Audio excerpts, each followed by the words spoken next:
Good morning, children. This is the third and the last part of the video of the chapter 1, the village of Palampur. Till now, we have learned that land is a fixed factor of production, which is free gift of nature. So, the next factor of production is labor, which is variable in nature. That means the number of laborers may vary according to the size of the firm.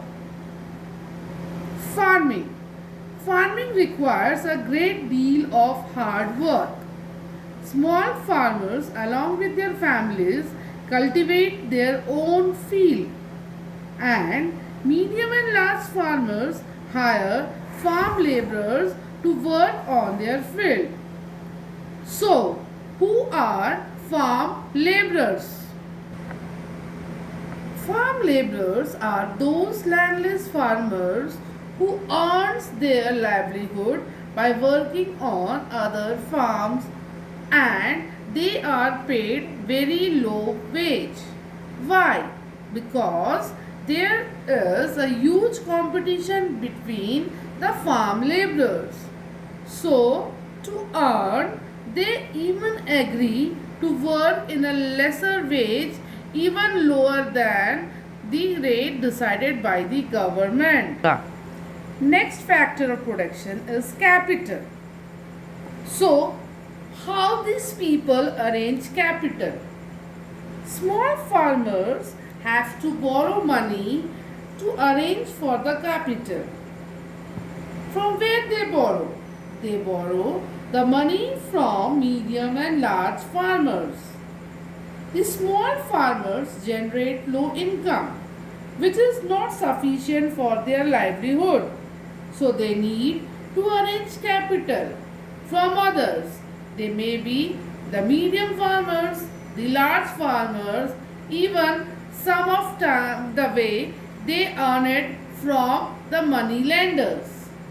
The medium and large farmers generate sufficient income from their farm activities. Therefore, their own savings from farming are used as capital. Now, children, try to read that portion of the chapter and fill in the blanks in page 9 for better learning.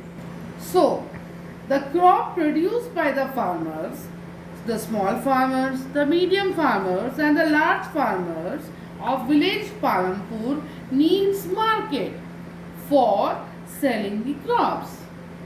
Therefore, the farmer retains a small portion of the crop for self consumption, that is, for their personal use, and the left of the crop, which is known as surplus, is sold into the market at Raiganj. Hence, they earn profit and save it for their future capital availability.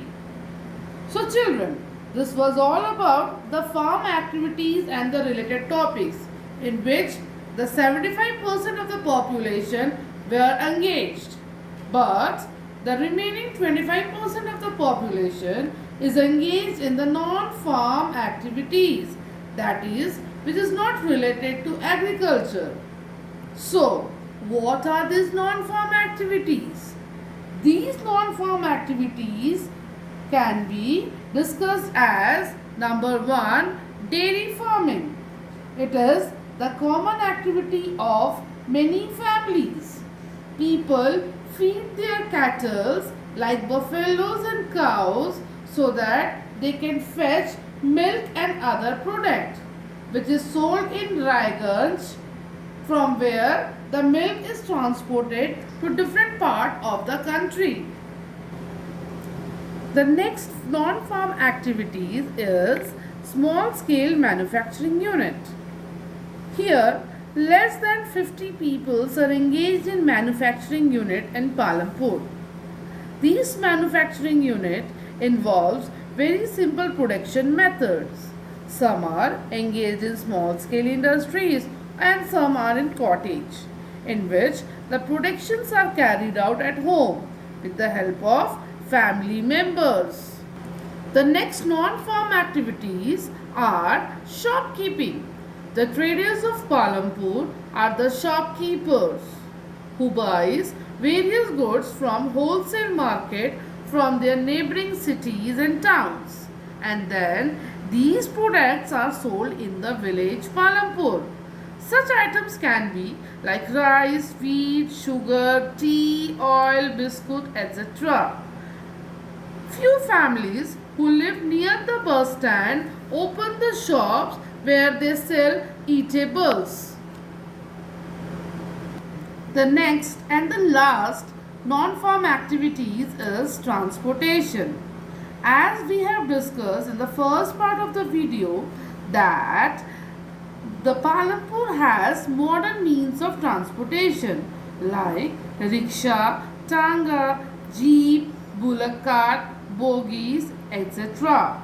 So these activities help the people to carry themselves and their goods and to transport them from one place to another conveniently. So at last, I would suggest you all to fill the schedule given in page 11.